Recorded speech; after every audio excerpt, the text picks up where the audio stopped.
Relax, I'm from the internet, and I've travelled in time all the way from 1975 to bring you the top 10 most nostalgic pieces of guitar gear ever made. Let's not kid ourselves, we all crave a simpler time when the colours were neon, the food was chemical and the music was robotic. Let's get back there right now. I'm Rob Chapman, I'll be your host. Buckle up in your DeLorean, grab a packet of Monster Munch and let's get going. I don't think there's a single one of you that won't be screaming Peavey Bandit at your monitor or phone right now, because it was a legendary amplifier. And my God, I must have played for 1,000 hours on a Peavey Bandit. It was the only amp available at the Guitar Institute where I studied guitar playing.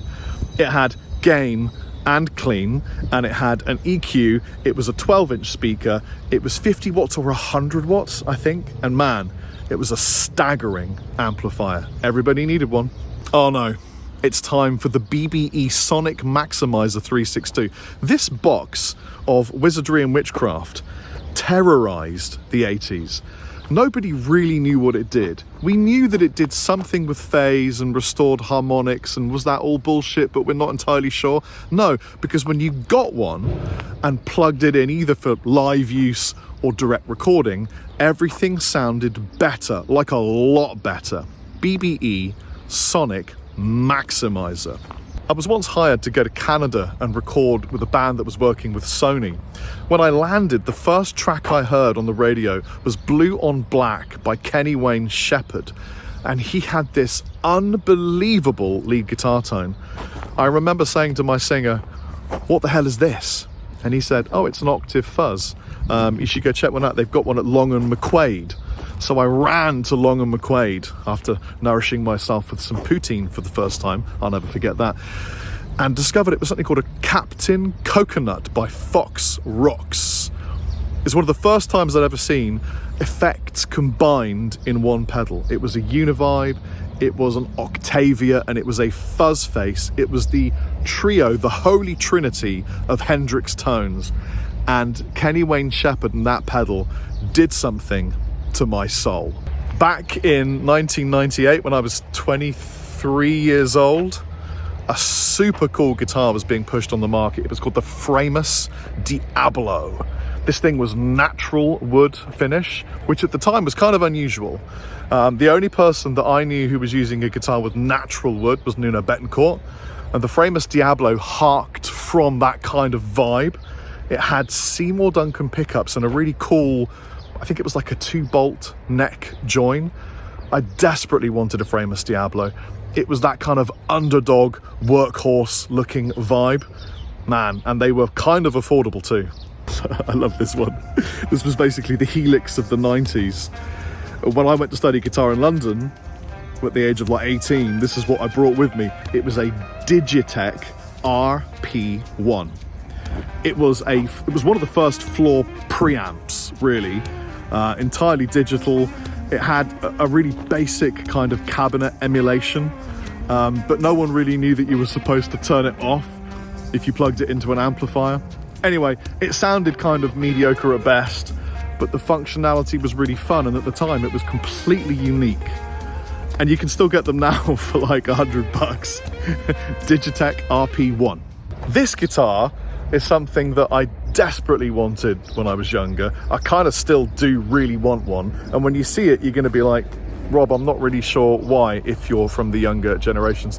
The Parker Fly innovated in almost every single aspect of its design. The body shape, the whole thing is made from epoxy and carbon fiber, and there were bits of wood and maybe, but it was insane.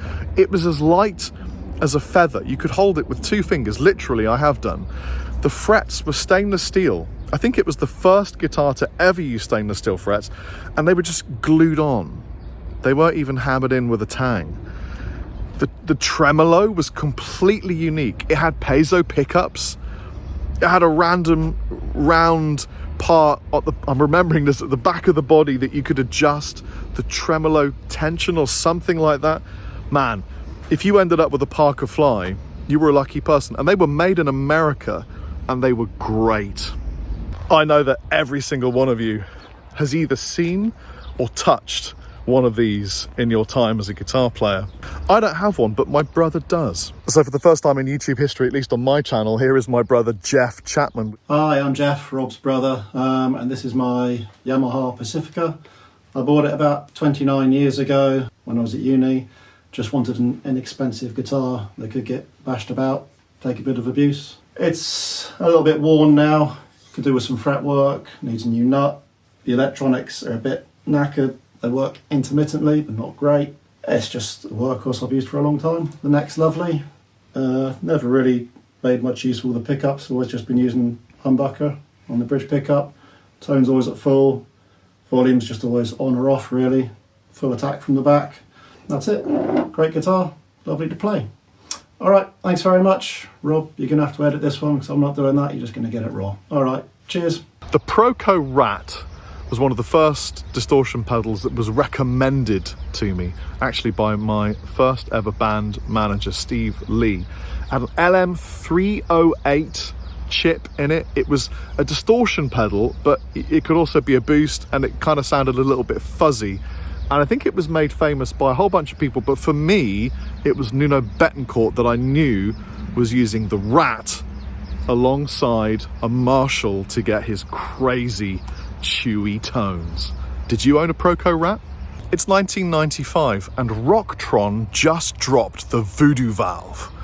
This thing was so cool. Everybody wanted one. It was a rack unit, had a cool little witch doctor logo on it, had a real valve, digital preamp with a 12AX7 tube, choruses, delays, flanges, distortions, everything you could ever imagine that the 80s could throw at you. I must have spent hours touching and caressing the Rocktron Voodoo valve at various guitar stores, to which I apologise now profusely. It was MIDI controllable on the floor, cab simulations, all the kind of stuff that you'd find now. The effects were brilliant, and it was kind of reasonably priced.